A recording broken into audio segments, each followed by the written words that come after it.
आज आपण बनवणार आहोत व्हेज पफ पॅटीस, जे की आपण नेहमी कॅफेमध्ये जाऊन खातो आणि तिथले जे पॅटीस असतात आपल्याला प्रचंड आवडतात आणि असे पॅटीस घरी बनवू शकतो का नाही प्रश्न पडतो। तर नमस्कार मंडळी, कोमल्स किचन या चॅनलवर मनापासून खूप खूप स्वागत आहे।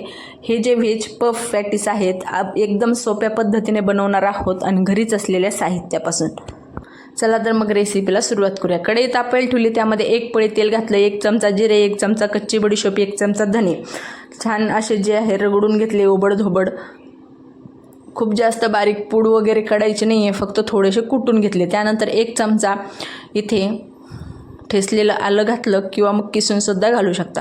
3 ते 4 हिरव्या मिरच्याचे जे आहे बारीक बारीक तुकडे करून घेतले होते ते सुद्धा घालून घेतले लगेच आणि 2 मिनिटं जे आहे हिरवी मिरची परतवून घेतली। आता इथे ग्रीन पीस घेऊ शकता किंवा मग आपले नॉर्मल वाटाणे असतात ना ते सुद्धा घेतले तरी सुद्धा चालेल। तर अर्धी वाटी वाटाणे मी भिजवत ठेवलेले होते, थोडेसे जे आहे उकडवून घेतले आणि यामध्ये वाटाणे जे आहे घालून घेतले। साधारण अर्धी वाटी इतके वाटाणे आहेत। त्यानंतर इथे पाव चमचा हळदी घातली आणि परत एकदा व्यवस्थित मिक्स केलं। हळदीने रंग सुरेख येतो म्हणून हळदी आवर्जून घालायची। इथे हळदी घातली, व्यवस्थित मिक्स करून घेतलं। आता स्मॅशरने ना थोडेसे वाटाणे जे आहे इथे स्मॅश करून घेऊया। आपण तसे त्यामध्ये थोडंसं पाणी घालून शिजवणार आहोत आणखीन, पण इथे मी थोडंसं पाणी घालून वाटाणे ठेसून सुद्धा घेणार आहे। तर साधारण अर्धा चमचा काळं मीठ घातलं, त्यानंतर पाव चमचा हिंग घातलं आणि चवीनुसार आपलं नॉर्मल मीठ घातलं। आता हे सर्व जे आहे जिन्नस व्यवस्थित एकत्रित सुद्धा करून घेऊया।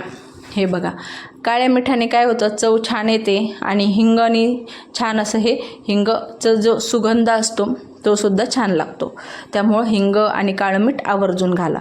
त्यानंतर व्यवस्थित असं मिक्स केलं। गॅसची फ्लेम जी आहे लो आहे, लो फ्लेमवर। त्यानंतर इथे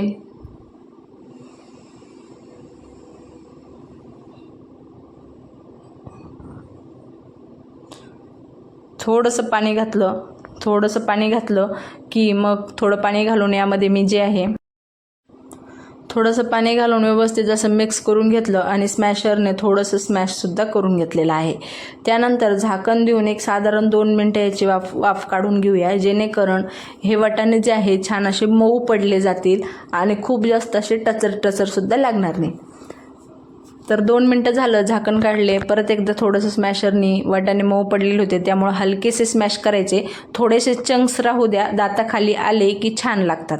त्यामुळं खूप जास्त स्मॅश करत बसू नका, थोडेसे हलके स्मॅश करून घ्यायचे, थोडेसे चंक्स राहू द्या।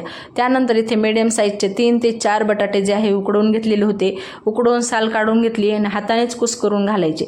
इथे जे आहे खूप जास्त तुकडे करायचे नाही आहे किंवा खूप जास्त स्मॅश वगैरे करत बसायचं नाही आहे, फक्त असे हाताने जे आहे चुरून किंवा मग कुस करून इथे बटाटे घालून घ्यायचे आहे। आता बटाटे घातले, व्यवस्थित मसाल्यामध्ये बटाटे मिक्स करून घेऊया। तर हे बघा, इथे बटाटे जे आहे व्यवस्थित असे मिक्स करून घेतले आणि आता आपण हे बटाट्याला सुद्धा थोडंसं स्मॅशरने हलकं स्मॅश करून घेणार आहोत। आता हे जे व्हेज पफ पॅटीस आहे ना, तुम्ही हवं तर छोट्या बुकेसाठी संध्याकाळच्या चहासोबत स्नॅक्स म्हणून सुद्धा बनवू शकता किंवा मग संध्याकाळच्या नाश्त्यासाठी, सकाळच्या नाश्त्यासाठी सुद्धा बनवू शकता। स्मॅशरने हलके स्मॅश केले, तुम्ही पाहू शकता यामध्ये बटाट्याचे जे चंक्स आहेत ते छान पद्धतीने दिसत आहे। खूप जास्त स्मॅश अजिबात केलेले नाही आहे मी, म्हणजे खूप असे ते गुळगुळीत लागतील ना तसे एवढे स्मॅश अजिबात करायचे नाही, थोडेसे चंक्स राहू द्या। त्यानंतर परत चमच्याने व्यवस्थित मिक्स करून घेतलं। वरून थोडीशी कोथिंबीर भुरभुरूया आणि कोथिंबीर सगळीकडे एकजीव म्हणजे एकसंध कोथिंबीरीची चव जी आहे सगळ्या आपल्या सारणामध्ये लागेल ना अशी मिक्स करून घेऊया। आता हे सारण जे आहे पूर्णतः थंड करून घ्यायचं। पूर्णतः थंड झाल्याशिवाय हे सारणाचे जे आहे आपल्याला अजिबात पॅटीस बनवायचे नाही, कारण काय होतं, हे सारण खूप गरम असतं आणि त्यामुळे आपण लगेचच पॅटीस बनवायला घेतले ना तर मग असे आतून जे आहे असे चिवट होऊ शकतात किंवा मग पाणी सुटल्यासारखं होऊ शकतं। तर इथे एखादी डिश घ्या किंवा ट्रे घ्या, काही घेतलं तरी सुद्धा चालेल, फक्त हे जे सारण आहे छान असं पसरवून थंड करण्यासाठी ठेवूया। तर हे बघा मस्त सगळीकडे एका रंगाचं आणि थोडेसे वाटाण्याचे चंकसुद्धा दिसत आहे आणि मस्त असं हे आपण जी बडीशोप वगैरे घातली आहे ना त्यामुळे छान अशी ही चव आलेली आहे, सुगंध आलेला आहे.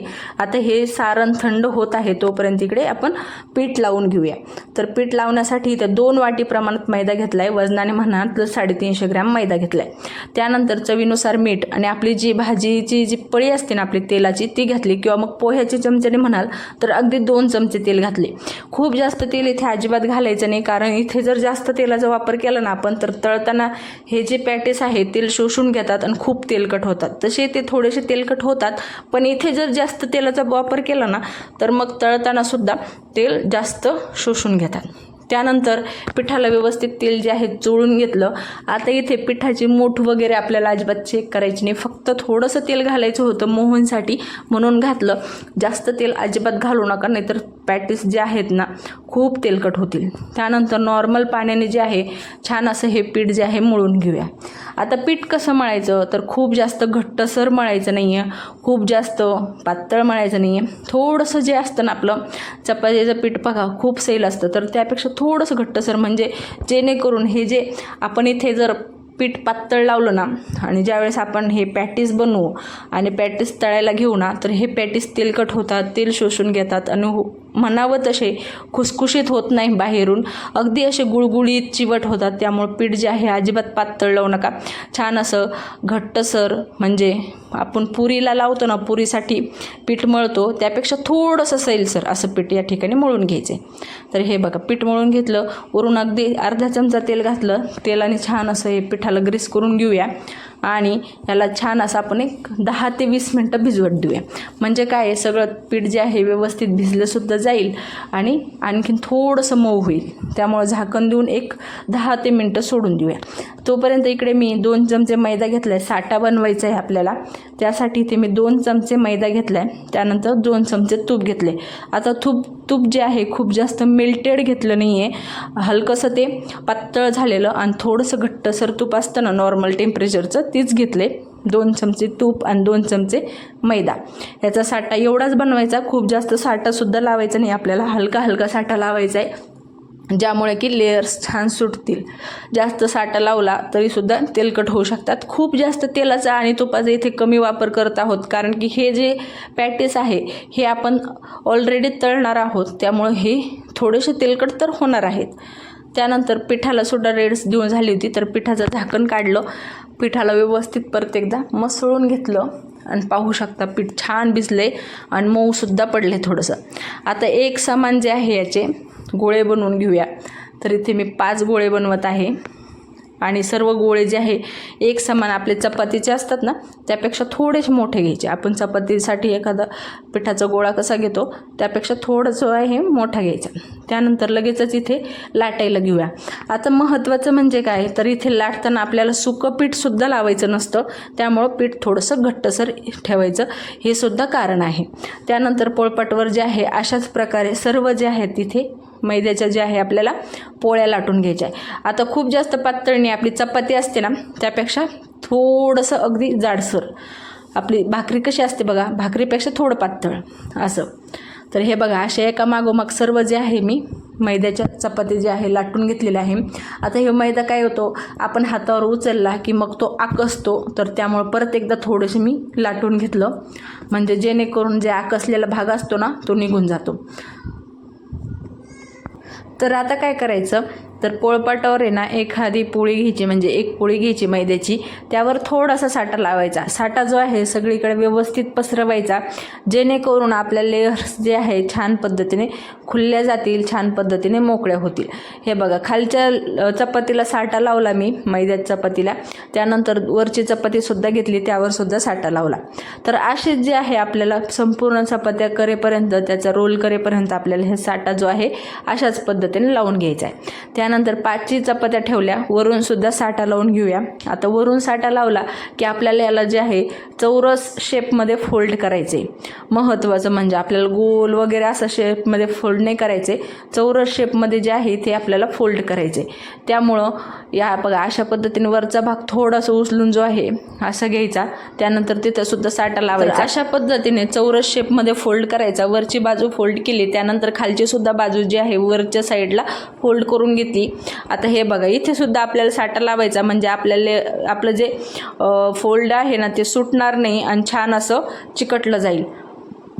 त्यानंतर तिकडचा जो भाग आहे यावर घेतला आणि इथे फोल्ड करून घेतला, म्हणजे आपल्याला चौरस शेप करायचा आहे ते. त्यामुळं अशा पद्धतीने ते हे बघा अशा पद्धतीने जे आहे व्यवस्थित असं फोल्ड करून घ्यायचं, म्हणजे आपल्याला हे जे आहे चौरस शेपमध्ये करायचं आहे. मी तुम्हाला म्हटले तर त्याच पद्धतीने इथे आपल्याला फोल्ड करून घेतले आणि बघा हे असा चौरस शेप जो आहे तयार झालेला आहे. आणि अशाच पद्धतीचा आपल्याला जो आहे चौरस शेप तयार करून घ्यायचा आहे. आता ह्या चौरस शेपला अजिबात न बिघडवता तशाच पद्धतीने लाटून घ्यायचं आहे. आता इथे तुमच्याकडे जर मार्बलचा पोळपाट असेल ना तर तो घेतला तरी सुद्धा चालेल, कारण इथे मला जागा कमी पडली त्यामुळे मी इथे लगेचच मार्बलचा पोळपाट जो आहे चेंज केला. तर हे बघा शेवटपर्यंत जे आहे चौरसच शेप ठेवलेला आहे आणि चौरस शेपमध्येच मी इथे लाटून घेतले. आता हे जे साईडच्या कडा आहेत ना हे आपल्याला कापून घ्यायचे आहे. खूप जास्त कापायचं नाही, अगदी हलकं हलकं कापत आहे मी, कारण खूप जास्त जर आपण काढत बसलो ना तर तितके आपलं जे आहे चपाती कमी पडेल आपल्याला आणि त्याचे पीसेससुद्धा कमी होतील. त्यामुळं इथे मी थोडंसंच कट करत आहे, अगदी हलका चौरस शेप देण्याचा प्रयत्न केला आहे. त्यानंतर हे व्यवस्थित असं कट करून घेतलं. आता याला जे आहे आपण चौरस शेपमध्ये कटिंग करण्यासाठी अगोदर उभे शेप मी कट करत आहे.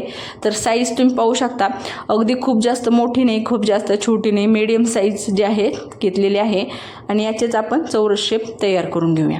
तर इथे आपण चौरस शेपमध्ये जे आहे कापून घेतलेलं आहे. हवं तर तुम्ही इथे समोसा टाईपसुद्धा करू शकता, काहीच हरकत नाही आहे. किंवा मग आणखीन कुठला शेप जर तुम्हाला येत असेल तर त्या पद्धतीने केलं तरीसुद्धा चालेल. तर हे बघा आता हे किती जाडसर झाले हे सुद्धा तुम्हाला दाखवते मी आणि किती लेयर सुटतील ह्याला. तर हे बघा साधारण असं. पण जर आता तुमच्याकडे इथे पोळपाट छोटा आहे आणि खूप जास्त जाड असे हे कट झालेले आहे तर काय करायचं ना, पातळ करण्यासाठी हे सुद्धा मी तुम्हाला पुढे सांगणार आहे, त्यामुळं शेवटपर्यंत व्हिडिओ नक्की पहा. त्यानंतर इथे थोडंसं जे आहे बटाट्याचं पोर्शन घेतलं आणि एका जे कट होतं चौरस शेपचं त्यावर घालून घेतलं. आता इथे जे आहे मी पाण्याचे जे आहे कडेने थोडेसे बोट लावलेले होते. आता इथे आपल्याला बाहेरच्या ज्या कडा आहेत ना त्या अजिबात सील न करता आपल्याला आतून जो आहे ना आतून भाग सील करायचा आहे. अजिबात बाहेरच्या कडा ज्या आहे सील करायच्या नाही आहेत, जेणेकरून आपला वरचा आतला भाग जो आहे वरच्या लेयर्स छान पद्धतीने खुलल्या जातील आणि आतलं सारणसुद्धा बाहेर येणार नाही. त्यासाठी आतला जो हिस्सा आहे किंवा आतला जो भाग आहे ना त्याला प्रेस करत असं दाबून घ्यायचं, जेणेकरून आपलं आतलं सारण जे आहे बाहेर येणार नाही आणि बाहेरून सुद्धा छान लेअर सुटल्या जातील. तर अशाच पद्धतीने सर्व जे आहे आपल्याला पॅटीस बनवून घ्यायचे. आता एक पॅटीस तुम्हाला मी बनवून दाखवले, आणखीन एक बनवून दाखवते. आणि हे बघा मी आतून जे आहे याला पॅक केलं आहे, बाहेरच्या लेयर्स जे आहे मोकळ्याच ठेवल्यात. त्यानंतर दुसरासुद्धा शेप घ्यायचा. आता जसं की मी तुम्हाला म्हटले, जर तुमचं हे जे कट आहे चौरस शेपचं हे जर जाड झालं तर काय करायचं, तर हलकं जे आहे लाटणं यावर फिरवून घ्यायचं 1-2 वेळेस. पण शेप अजिबात बिघडू द्यायचा नाही, चौरस शेप तसाच ठेवायचा, फक्त 1 ते 2 वेळेस फिरवून घ्यायचं, जेणेकरून जर तुमचा पोळपाट छोटा असेल आणि तुम्हाला असे काही प्रॉब्लेम्स आले तर त्यावर कसं फेस करायचं हे मी तुम्हाला सांगत आहे.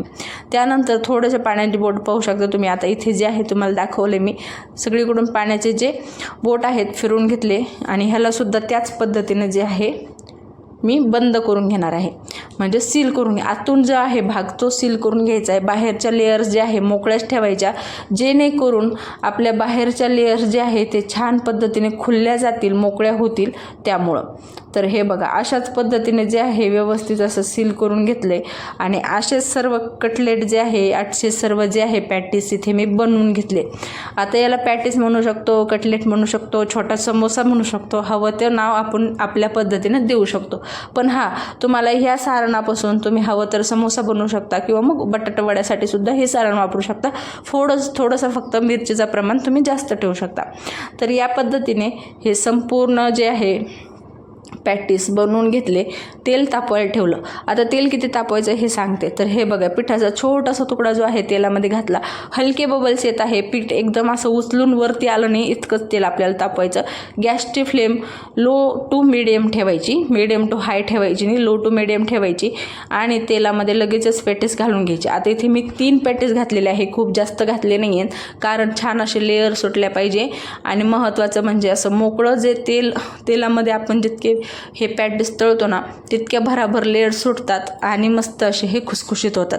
आता इथे जर तुम्ही हाय फ्लेमवर किंवा खूप कडकडीत तेलामध्ये घातले ना तर पटकन असा वरचा रंग बदलेल, पण आतून जे जाडसर आपली लेअर आहे ना ती तशीच कच्ची राहील. त्यामुळं काय करायचं की लो टू मिडियम फ्लेमवर तळायचे, खूप जास्त हाय फ्लेमवर तळू नका, म्हणजे काय होईल, तेलकट होणार नाही, छान अशा लेअर्स पदर सुटतील आणि महत्त्वाचं म्हणजे छान खुसखुशीत हे कटलेट जे आहेत तयार होतील.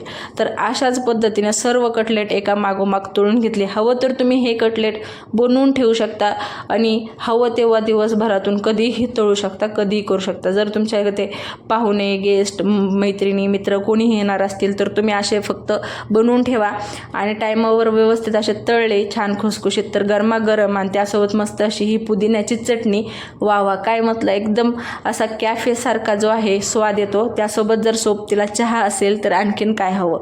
तर अशा पद्धतीने महत्त्वाचं म्हणजे असे जे आहे खुसखुशीत पॅटीस जे आहे आपले तयार झालेले आहे, एकदम खमंग खुसखुशीत अगदी कॅफेसारखे हे पॅटीस घरीच बनवले जातात आणि महत्त्वाचं म्हणजे अजिबात तेल न शोषून घेणारे आहे, कमी तेलामध्ये. चला तर मग रेसिपी आवडली असेल तर